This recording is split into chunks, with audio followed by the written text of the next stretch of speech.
Insta360 recently released a new firmware for the Ace Pro, the Mark 1, the first version, and we have got a new color profile. The main improvement is the new color profile named Clear.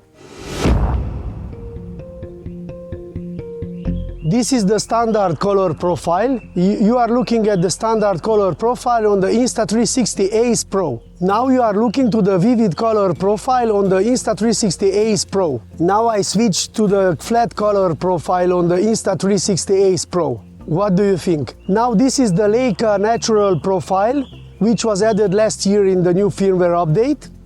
What do you think? This is how it looks with the Leica Vivid profile on the Insta360 Ace Pro. And because in the background we have the ocean, I will test out the Ocean 1 color profile on the Insta360 Ace Pro. What do you think? And now this is how it looks with the Ocean 2 color profile on the Insta360 Ace Pro. What do you think? And finally, this is how the new color profile looks on the Insta360 Ace Pro.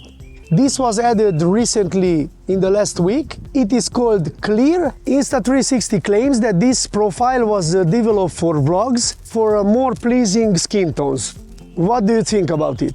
If you like this video, don't forget to subscribe, and this next video might help you become a better content creator. See you on this one. Bye!